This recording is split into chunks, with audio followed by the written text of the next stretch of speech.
Chapter 64. Then, Charlie said to Rhea, "Thank you for your help, Miss Song. I originally wanted to take you to Naples. But now it seems unnecessary. The last batch of people will evacuate later, and you can go with the car." Rhea was waiting for Charlie's arrangement for her.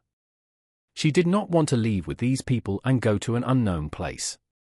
She hoped to stay with him to prove her value, because she knew very well that she had no ability to remove the poison left in her body.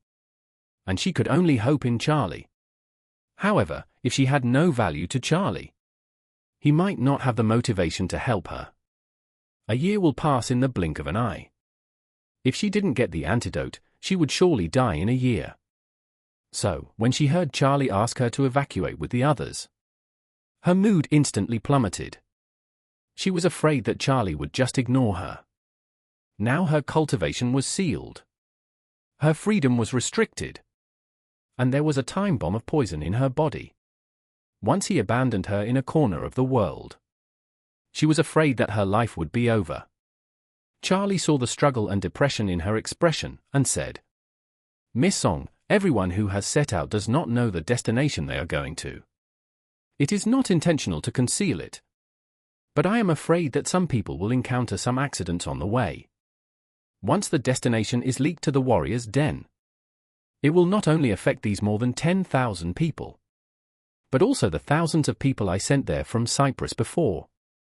So it is the same for you. You don't know where you are going next, and you may have some doubts and worries in your heart. But I can promise you that you are going with them to a temporary place. I still have this matter to finish. After I finish my trip, I will return to China. And I will also have someone send you to China. I promised you before that I would let you meet Jeremiah. And I will naturally do what I say." When Charlie said this, Rhea was relieved. She felt like she had survived a disaster. With red eyes, she said to Charlie, "Thank you, Mr. Wade, thank you." Charlie nodded slightly and said, "Okay, go and get ready, we'll be leaving soon." "Okay," Rhea said immediately. "Then I won't disturb Mr. Wade and Inspector Lee." After that, she bowed to Charlie and Duncan respectively, and then carefully walked out the door. After Rhea left, Duncan asked Charlie, "Mr. Wade, are you planning to go to Spain?" "Not for now." Charlie said, "Our ancestors have an old saying that goes, 'Don't chase a desperate enemy.' These people evacuated in such a hasty and anxious manner, which is no different from a desperate enemy. There is not much point in chasing them now. Anyway, their movements are under our control. So let them breathe a sigh of relief first." "That's right." Duncan smiled and said, "It's really meaningless to chase these people now. After all, their commander-in-chief is still in Morocco." Charlie nodded and said, "Speaking of their commander-in-chief, I really want to find an opportunity to meet him." Duncan asked hurriedly, "What is Mr. Wade's plan? Capture the king first?"